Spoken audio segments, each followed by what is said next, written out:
Hello and welcome back to the Walsall Rewind, where I'm joined again by my colleague Paul. We're going to be looking back at the month of November this time round. We had 5 matches across 3 different competitions, and we might as well just jump straight into the matches, Paul. And we'll start back at the start of the month, and it was the FA Cup first round, a fantastic tie on the night against Sheffield United. It was a long old journey. But a 4-1 win, and what a way to kickstart the month. Yeah, professional job from the Saddlers, wasn't it? Obviously, TV cameras there, Friday night, massive occasion for Sheffield, probably the biggest game in their entire history. And you could see all the hard work they put in the build of all their staff, well, volunteers more like. So credit to them for that.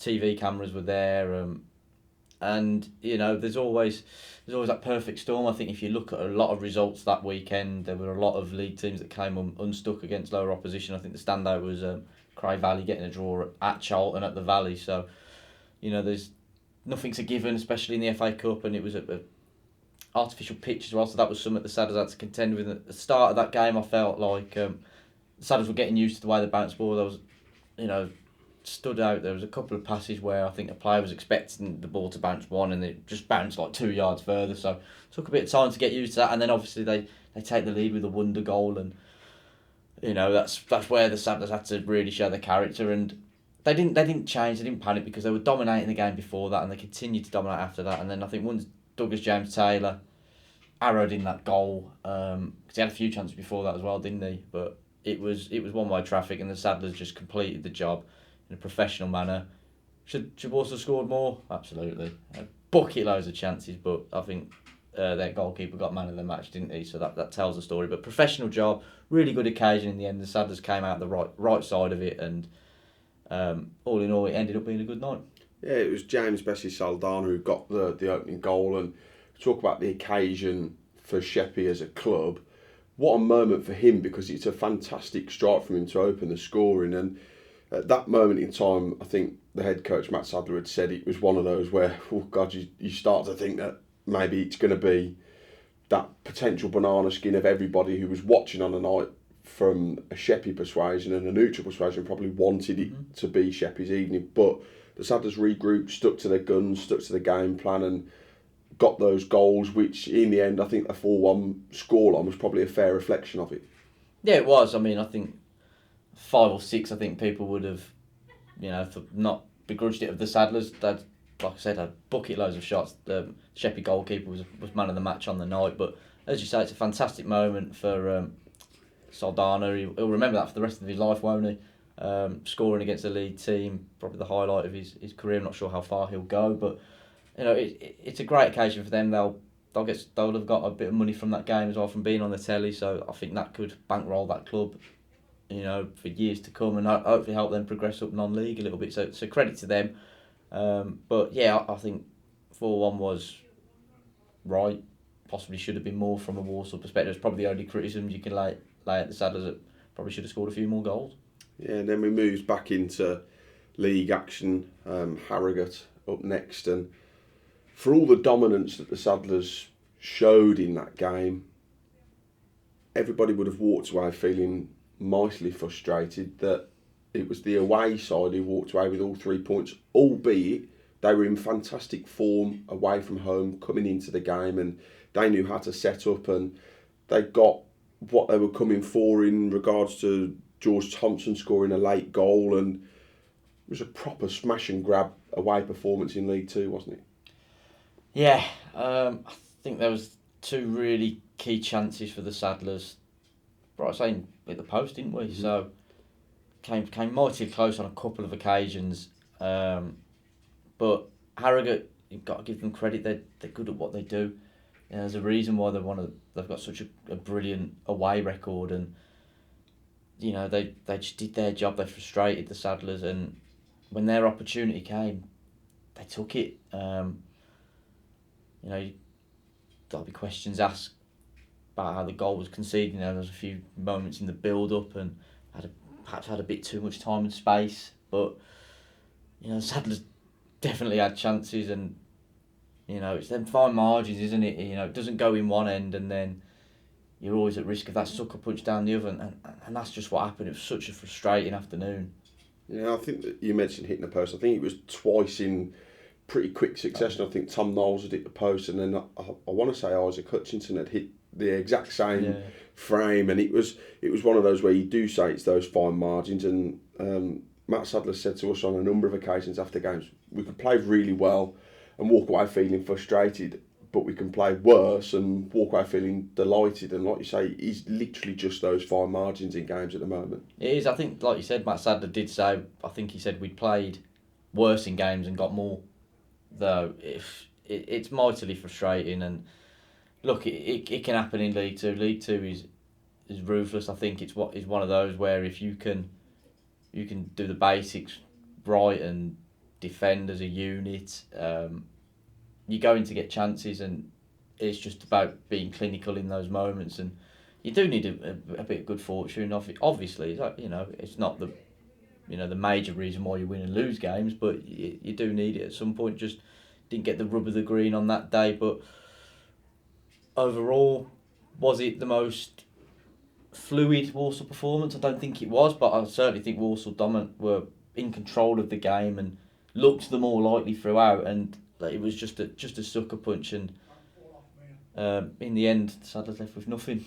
Yeah, it seems to be almost. You mentioned being like a dominant. It was a dominant performance, albeit not the best fluid flowing football in there. But then you go into the Tuesday night game away at Shrewsbury in the Bristol Street Motors Trophy, and it's another game where the frustrations creep in because Shrewsbury probably had 3 shots in that game, score 3 goals, and walk away with a victory on the night in a game where the Saddlers have had over 24, 25 shots, I think it was. After Ryan Bowman's third goal, Shrewsbury third goal, Ryan Bowman's goal, I think 5 or 10 minutes into the second half, Shrewsbury, I don't think it even came into the Walsall half, let alone had another shot on goal for the rest of the game. Now that was a more fluid performance. That was a dominant performance from first minute to last, I'd say, from the Saddlers. Go 1-0 up with a beautifully taken goal from Danny Johnson, just lifting it over the goalkeeper. He had another chance first half where he just dragged one wide. Knowing Danny Johnson, like we know Danny Johnson, he'd have been disappointed with that, wouldn't he? Probably could have had a hat-trick on the night as well. I think he had another chance second half. Obviously, the penalty as well. But there were a lot of setbacks in that game from the Saddlers because Shrewsbury's goals at the end of the first half came in quick succession. I think with the second one was a cheap free kick being given away, so that would have been frustrating from a Saddlers perspective. But the dominance in that second half, Walsall just kept going and going. Chances were going begging, rolling across the box and not quite getting that bounce of the ball, that rub of the green, keeper making saves, and eventually get that second goal through Isaac Hutchinson. And again, it's just all one-way traffic, and Shrewsbury just hanging on. I thought Roman Mayer was electric on the left-hand side, kept plugging away, and he just didn't get that third goal that, well, I think Walsall would have deserved to win the game, let alone draw the game. But it was strange because we went into that game thinking, well, both teams are out of the competition, both teams are probably going to make a couple of changes. Both teams have important games coming up at the following... Shrewsbury had an important game at the weekend. Walsall didn't, as it was the international break. So it was sort of the last chance to play a game before the break. So we were thinking, could it be a dead rubber? And in the end, it was a thoroughly entertaining evening. Yeah, it was. And you mentioned the changes in there. We saw Rolly Menese come back in. He got just shy of 60 minutes. Dylan Thomas was involved, but also Dylan coming onto the pitch. But elsewhere, there was the likes of Charlie Ragg, Caden Bennett, Jay Layden, all involved on the bench as well. George in there. It was an opportunity to have them just involved in a matchday experience. Absolutely, and it was a great night for our academy. In the matchday squad of 18, there were 7 who had either graduated from the academy or are currently in the academy, which is fantastic. And we got that photo of the 7 of them together. And that's what we're about as a football club. We want to produce our own players. We create that pathway for them. And I think the work that's been done from Rob Williams and obviously Matt Sadler and the coaching staff in the first team. Obviously, this season the academy are now training up at Essendon at the training ground. So Matt Sadler's got his eye on everyone who's coming through. So that has been tightly knit. That's another positive step that's been taken by Matt and Rob in tandem to try and help improve matters with the academy and help get more players in. And we've seen that with Dylan getting his opportunity, and obviously that game came on the back of the 6-2 victory in the first round of the FA Youth Cup. I want to give a word on Charlie Ragg scoring 4 goals that night. He was absolutely sensational. Really aggressive centre forward, really clinical. Jay Layden's had a fantastic season as well. He's scored bags of goals from that left hand side. Caden Bennett's been coming on, hasn't he? And in his progress, and so George Barrett has been in and amongst it a bit last season, and he's trained a lot with the first team as well. So, he's knocking on the door. So, really feel like the academy's going in the right direction. We've seen a lot of improvements, not just in the under-18s, but across the whole board of the academy. And I think that night was a real sign of that, of the progress the academy are making. So, it's not something, I think, progress in the academy is something you'll see years down the line rather than in the here and now, but it's clear them building blocks are in place, and that's what that night showed. And Matt Sadler certainly has his firm eye on that, doesn't he? Yeah, and I think that's something that the owners have also said at times, where it's those steady incremental improvements is the words that Ben Boycott's used an awful lot. And I think, like you say, with the academy, it's not something that's going to be a quick fix. It's not going to happen overnight. And I think Rob said that on a number of occasions as well, where when it happens, we'll probably see the fruits of it in 3, 4, 5 years, where those that are further down the academy pyramid will slowly then start to come up to the 16s, into the 17s, 18s, and then get that opportunity in the first team. That's it. Obviously, Rob came in I think March 2022, so I think he's trying to deliver an identity for the academy, and I've tried to link it in tandem with the first team as well, with how the academy recruit players as well from year groups below and below, and so obviously it's in tandem with what the owners want as well. So there's obviously the way it works with the academy when they get to that 18s, as unfortunately a lot of them get released, and then some make the step up to the first team, and then you get new scholars each year. So I think the first year scholars currently are the likes of Charlie Ragg, Jay Lade and Dylan Thomas. They're the ones who are standing out, and they've got another year of their scholarship. And then I think the under 17s, so that is that group plus the group currently below them, so the current under 16s, they're doing really well in their league as well, and their cup competitions there. I think they're top of one of their groups in the cup, for example, so they're doing really well. So the scholars next season will be the likes of George, Jay Layden, Charlie Ragg, and then that next batch of 16s coming through who are looking promising at the moment, touch wood. So I think you start to see it in years come by, and I think there's been a lot of staff changes in the academy, off the pitch as well, even like with the head of player care, for example, a new head of education, and other coaches, coming in. So there's been a lot of changes in the academy, but as you say, I think we're starting to see signs now. But if you look in a couple of years' time, I think the pitch will be a lot different, and maybe the results for the under 18s will look a bit better. But as Rob always tells me, it's not about results. We want to produce players for the first team, and that night at Shrewsbury looked like that was happening.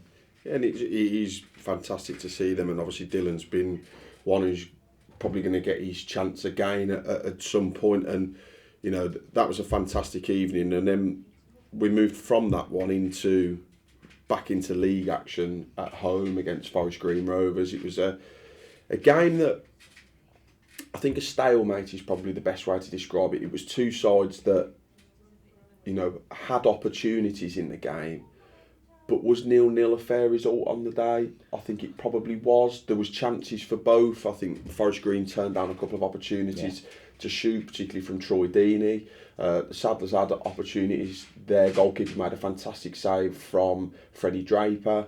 Tom Knowles had an opportunity where he's hit over the bar. It was one of those where, again, fine margins in games. It is. I felt like, particularly in the first half, I think Forest Green had more of the ball in the first half. Popped it about quite nicely. But as you say, I think they were tight. They're 23rd in the table, and I think there's clearly a lack of confidence in their squad, because I think, like you say, they turned down a few opportunities to shoot, or they'd be on the edge of the box and they'd pass sideways, and then the chance would go and the Saddlers would regroup. So it felt like there was a bit of a lack of confidence there in the first half. While Forest Green, I felt, had a lot of the ball. The Walsall created the better chances, as you say. Freddie Draper with the header, fantastic save from the goalkeeper. Tom Knowles, I think he should hit the target with the chance he had at the end of the first half. And then late in the second half, Danny Johnson stings the palms of the goalkeeper late on. Good opportunity. And then there were a couple of moments where perhaps a bit of indecision, maybe let the Saddlers down in the final third. And I think overall, both teams would have felt hard done by to lose that game. So I think a draw was probably a fair result. Again, was it the most fluid Walsall performance? No. Could Walsall have won the game? Absolutely. I think created 3 chances where you feel they're not half chances, they're big chances, and I feel one of them should go. And I think when you look at the month, I remember after the first 3 games of the month, so Sheppey, Harrogate and Shrewsbury, we were saying we've had 90 shots across those 3 games and only scored, I think, 6 goals. Then we've listed off some really key chances in that Forest Green game. So you can't say Walsall aren't creating chances. They need to start taking more of them because they're being created. And I think you'd be more worried if the chances weren't being created. Yeah, it's exactly that. And then from that game, you think, we've kept a clean sheet. This is now something to build on. And you go into an awfully long trip on a Tuesday night up to Barrow. Round of applause to the 105 who went up there. Massive credit to you guys as supporters, because you've been throughout the entire season superb with the support both home and away.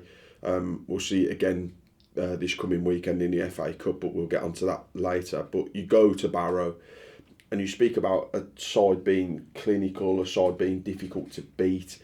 Barrow were exactly that, in fantastic form going into it. I think they were 9 unbeaten in all competitions. They were unbeaten at home in the league, and you can see why they're unbeaten at home in the league, because they're incredibly regimented in what they do. Pete Wild's got them playing some good football on a difficult pitch. It was a difficult pitch, having walked over it. Both sides obviously had to play on it, but it was like an ice rink at the end of it. It was frozen over by the time we were walking over to do our interview. But it was, on the whole, a disappointing evening for the Saddlers. It was, and I think we've not had too many of those. Obviously, there's been defeats, but we've not had too many of those performances where I think Matt Sadler even admitted it fell below the standards that's expected that the team set themselves. I think the only occasions that has been prior to Barrow was Sutton and Wimbledon, then obviously Tuesday night at Barrow, just didn't get going. It was a tough watch, and yes, I mean, you don't want to blame the pitch too much, because no one at this football club is making excuses. Absolutely not. But it was bobbly. It was awkward. Barrow are more used to it because it's their home pitch, and they've got a way of playing. I think I'd say watching them, they're simple but effective. They're quite direct in what they do. I think their press was excellent. Barrow really made it difficult for the Saddlers to get out, and I know Matt Sadler reiterated that they'd looked at the wide areas of being a key in the game, and it felt like the team didn't do that enough. And I think he was right, because Walsall's best opportunity came Tom Knowles galloping down the left, and that chance for Jamil Matt with a double save. There was one about 5-10 minutes before that where Knowles had got one in, and Matt just managed to get to the near post, just couldn't quite get the connection on the ball. So I think Matt Sadler was right in that was the area where Walsall would get some joy, would be in the wide areas and get balls into the box. And I think it was difficult at times when the ball was in the middle of the park, bobbling about. I think Barrow seemed to be the more aggressive side, and had better control of it, whereas Walsall just couldn't quite get a sustained spell of possession. Obviously, very difficult to play football on it. I remember the first spell in the first half when Walsall finally got a bit of the ball, trying to knock it about, but couldn't really get any rhythm going. So it was a really tough night, and credit to Barrow. They were the better team on the night, deserved the 3 points. It was a tough watch. Obviously losing Owen Evans as well midway through the game, having to change the goalkeeper. Again, that's always difficult. So tough night. But it's just one you've got to dust yourself down, debrief, make sure the standards don't slip back to sort of that level and go again. Yeah, it's one of those, isn't it, where I think obviously everybody was disappointed with a defeat, as you are with every defeat, and I think there were glimpses of what we've come to expect from Matt Sadler's side. You mentioned Tom Knowles there. I think he wasn't necessarily in the game loads, but when he got into the game, particularly those last 15 minutes or so in the second half, where he's made a couple of runs down that right-hand side and he's got the ball into the box for Jamil Matt. The first chance he has where he gets just across the defender, the keeper makes a comfortable save. But the second time round, the keeper makes two unbelievable point-blank range saves. And I said it on commentary at the time, when your luck goes against you as a striker, it really does go against you, and their goalkeeper does make two fantastic saves at that point. But I also felt that what Barrow did on the night was, like you said, simple but incredibly effective to nullify the danger that the Saddlers had, and I think, like you say, they were well worthy of the 3 points on the night. They were, and they were effective in their press and what they did. I think, Matt Sadler would have probably liked to have got Liam Gordon into the game more, and it felt like we didn't see too many of his marauding runs. I think there was one towards the end of the first half. But yeah, obviously, I think the wide players really found it difficult to get into the game, and that if they could have got into the game more, maybe Walsall would have had a bit more joy. But like you say, you got to credit the opposition. It's a really good team. Pete Wild's put together some experience in James Chester. Obviously got the ability to bring Dom Telford off the bench. A quality striker like that. So they've clearly got a bit of depth, and even like I said, looking at that bench, there was some good strength on there. So they've built a really good team, and they're third in the table for a reason. I know in previous seasons they've sort of had decent starts and fell away, but Pete Wild built an excellent side at Halifax, and he's done the same at Barrow so far. In the month of November, there was 6 goals scored, all of them coming in cup competitions. Did you pick a goal of the month? I've got to pick Danny Johnson's lob at Shrewsbury. I just think it's excellent technique, and he obviously gets it right to get the height to lift it over the goalkeeper and make sure it drops into the back of the net in time. Just 3 minutes into the game, your first opportunity. So it was an excellent finish. So that would be my pick, but a couple of decent ones at Sheppey as well. Yeah, there were, and this is now your opportunity as supporters to choose your goal of the month for November, which is brought to you in association with the Yellow Ribbon Podcast. The Yellow Ribbon Podcast is a topical show. They film and record every couple of weeks. They've previously had guests on there such as Ian Roper and Kevin Wilson. So if you want to go and have a listen to that one, it's a fantastic podcast to listen to. We've chosen 4 goals for you to pick from. These will now be available to vote for over on our official Twitter page. Probably going to go out this evening. It'll be around about 8 o'clock, and we will decide a winner from those votes that have been collected, and that will be announced later on in the month of December. Elsewhere at the football club, it's been busy as always in the month of November. The conference and events department oversaw another very successful sportsman's evening, this time round with Jamie O'Hara and Jason Cundy. We hope everyone who was in attendance for that evening had a fantastic time, and again we'd just like to thank you all for joining us. Our highly anticipated Christmas parties start this evening on the 1st of December, with Through the Decades kicking us off. So anybody who's joining us for that one, again, we hope you have a fantastic night. And if you're coming to any of our Christmas parties, make sure you enjoy those as well. There is one Christmas event still to come that you guys can get involved with, and that is Christmas with the Players. We've got a handful of tickets left available for this one, which will be taking place on Thursday, the 7th of December here at the Poundland Bescott Stadium. For more information on that event, please contact our conference and events team on events@walsallfc.co.uk, and one of the girls will be able to help you out with that one. In our commercial department, it's great to see that our numbers continue to rise in the restaurants for match days, with our next 3 home games against Tranmere, Crewe and Wrexham all now completely sold out. Elsewhere at the football club, in the club shop, it was brilliant to see how well the launch of our brand new retro range went down. Well, it went down really, really well, and they sold out online particularly really quickly, so that was great to see. We've now got a total of 6 retro shirts on sale, including today's brand new release of the 1997 and 98 home shirt, which is available online only. It's an absolute beauty, so make sure you go and get yours. Those are all available to purchase, the ones that were previously released in store now, so make sure you, like I say, you go and get those. Back into football matters now, Paul, and there was quite a few, there was 3 who went away on international duty. Donovan, Brandon Comley, Liam Gordon, all going away to represent their countries, Montserrat and Guyana respectively. And it was a pretty good time away for them all, wasn't it? They did. They got some really good results, didn't they? And, you know, my congratulations go to all 3 of them. Fantastic achievement. And when I saw them upon their return, especially Donovan and Brandon, because it had been the first time in a while, the smiles on their faces, the pride they had to have gone back to their motherland of Montserrat first and foremost. I think that was a nice thing for them alone, and to have represented their country. I know for Montserrat, I think they got 2 victories, and that secured their Nations League status for League B. So basically avoiding relegation. So very important from that perspective, and good progress being made. I know Brandon Comley spoke about that.